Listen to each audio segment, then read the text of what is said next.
Hello, I'm LaVone Hicks. I'm a retired music teacher here at Wayne County, and I work with Literacy Connection from time to time. And I'm very happy to share a book that I wrote, a true story of the scariest thing that happened to me when I was a little girl. And the name of the story is The Thing That Lived Upstairs, and it's illustrated by Robert Hall.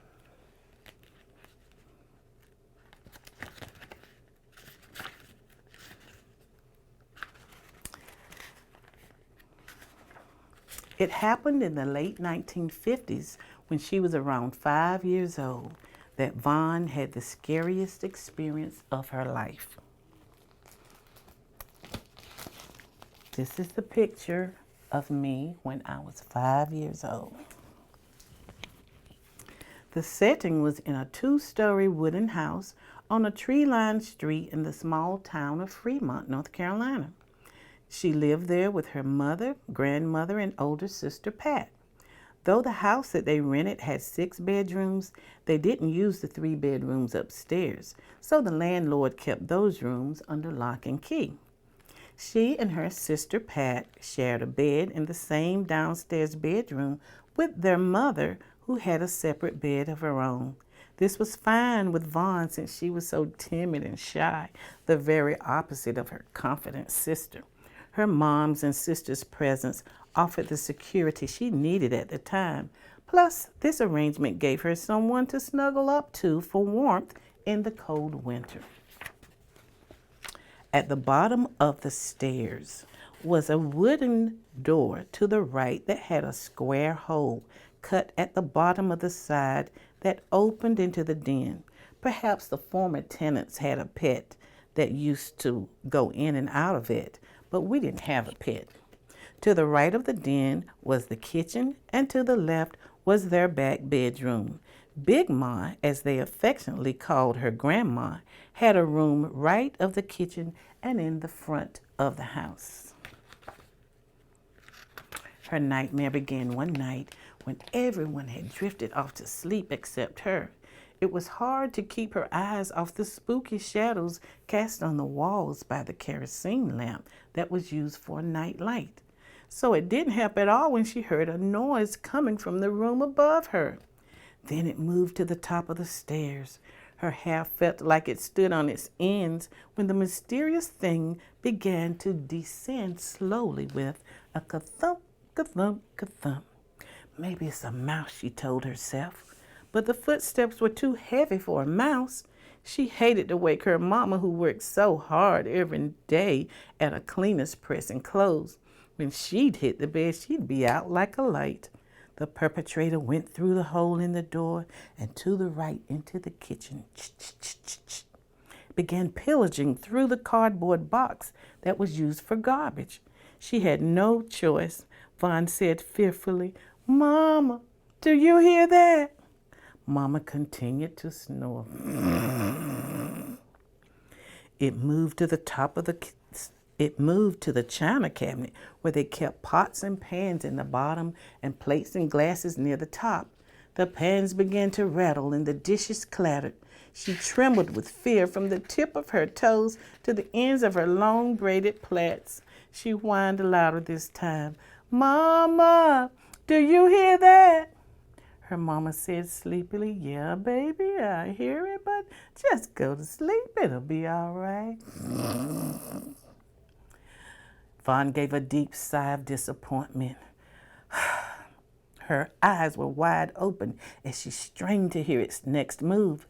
After a while, when it was done exploring, it returned through the hole and up the stairs. Ka-thump, ka-thump, ka-thump, it sounded. Back into the room above her it went and nestled down right above her head. The tired little girl finally drifted off to sleep. Well, Vaughn got up the next day and went to school, which she loved to do. She forgot all about what had happened the night before.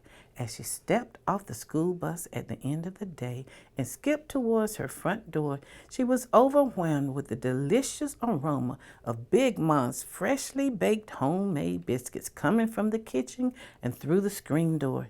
She loved to sop molasses or eat some of Big Mom's homemade apple jelly or pear preserves with her biscuits. She finished dinner, did her homework, and went out to play. Later, as she prepared for bed, Pat poured hot water into a large metal tub.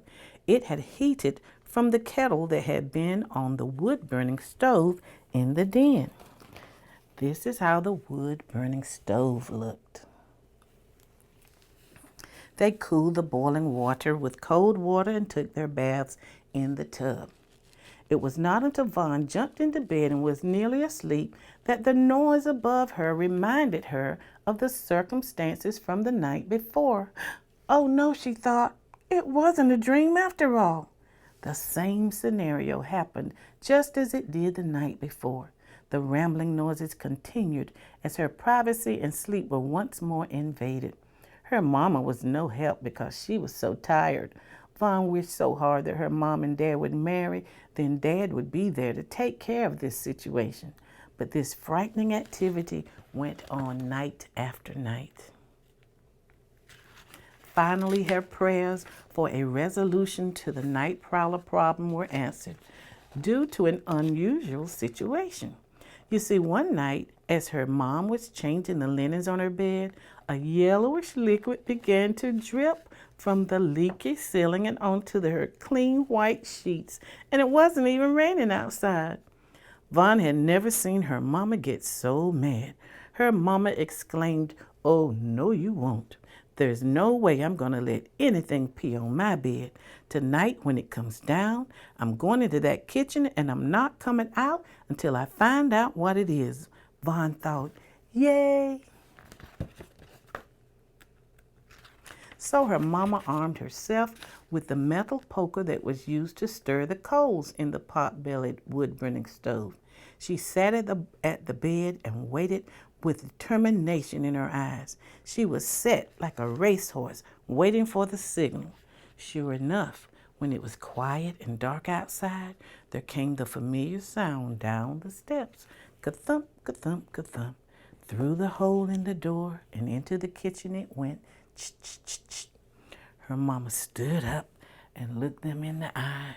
"All right, young'uns. Now I'm going to see what this is," she said. "Don't be scared. I'm going to close the door behind me." Her mama marched out of the bedroom, pulling the door tightly behind her. Off she stalked like a hunter going on a safari. Vaughn kept her head under the covers as she listened intently. At first she heard nothing. It was so quiet until she could literally hear her heart pounding. Then suddenly a tremendous noise was heard from the kitchen. Bam-a-lam-a-lam! Bam-a-lam-a-lam! Vaughn froze, not knowing what was happening. Soon all was quiet again. Pat and Vaughn were peeking from underneath the covers with anticipation. This is a picture of them peeking from underneath the covers.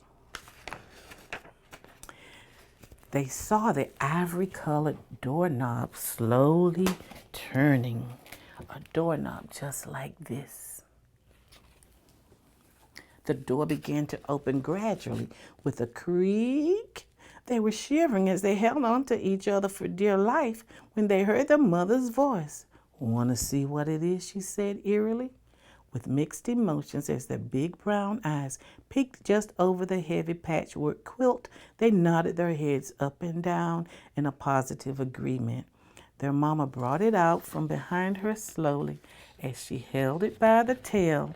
To their surprise, it was an opossum. It seemed to be smiling. Their mom proceeded to tell them what happened. She stated that it kept slipping out of her reach as she struck at it underneath the table. But when she cornered it between the china cabinet and the refrigerator, it just stood still and grinned. Then she knocked it out with the metal pole. Later, she gave it to their next-door neighbor, who made himself a delightful possum stew. Yuck. Back then, people ate small wild animals such as squirrels, birds, rabbits, and opossum. So this ended the saga of the thing that lived upstairs. As she grew older, Vaughn reluctantly had to move out of her mama's room and right into the very room upstairs where the opossum had resided. She soon overcame her fear and slept many peaceful nights in the room upstairs. The end. I hope you've enjoyed The Thing That Lived Upstairs.